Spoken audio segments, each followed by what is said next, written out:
ഇന്ന് നമ്മൾ ചെയ്യാൻ പോകുന്നത്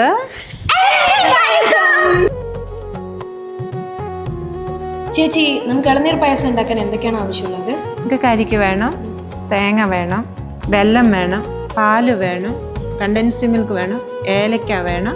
ഇത്രയും സാധനം കൊണ്ട് നമുക്ക് ഇളനീർ പായസം ഉണ്ടാക്കാം. ആദ്യം എന്താ ചെയ്യേണ്ടത്? നമുക്ക് ഈ കരിക്ക് എടുത്തിട്ട് ഈ കരിക്ക് ഓപ്പൺ ചെയ്തിട്ട് ഇതിനകത്ത് വെള്ളം നമുക്ക് ആവശ്യമുണ്ട്. അത് മാറ്റി വെച്ച് ഒരു പാത്രത്തിൽ വെച്ചിട്ട് നേരെ കട്ട് ചെയ്ത് ഇതിനകത്ത് തേങ്ങ എടുത്ത് വെക്കുക. അതാണ് ആദ്യത്തെ സ്റ്റെപ്പ്. നമുക്കിത് പൊട്ടിക്കാം. ചേച്ചി, ഈ പായസത്തിന് ഏത് പാകത്തിലുള്ള ഇളനീരാണ് ആവശ്യമുള്ളത്? പായസത്തിന് ഒത്തിരി മൂത്ത് പോകാത്തത്, വയലിട്ടാൽ ഒത്തിരി കടുപ്പമല്ലാതെ ഒരുമാതിരി സോഫ്റ്റായിട്ടുള്ള ഇളനീര്, അതായത് നമ്മൾ സ്പൂണിന് വടിച്ചെടുക്കുന്ന മാതിരിയുള്ള കരിക്ക് വേണം പായസത്തിന് ചെയ്യാൻ. ഇത് രണ്ടും വെച്ച് നമ്മൾ എന്താ ചെയ്യാൻ പോണത്?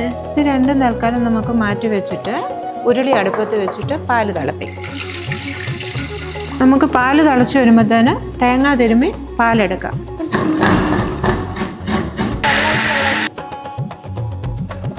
ചേച്ചി, പാല് തിളച്ച് വന്നു, ഇനി എന്താ ചെയ്യണ്ടേ? നമുക്കിനി കണ്ടൻസ്ഡ് മിൽക്ക് ഒഴിച്ച് ചക്കരയിട്ട് തീ ഓഫ് ചെയ്യാം. ഈ വെള്ളം വെച്ച് എന്ത് ചെയ്യാൻ പോവാ?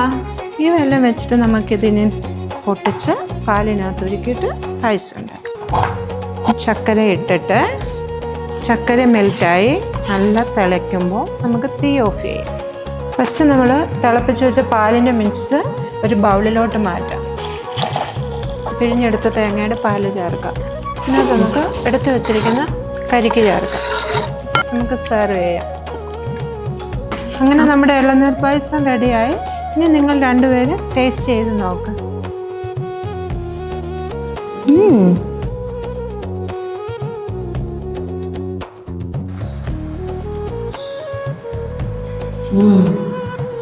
ഭയങ്കര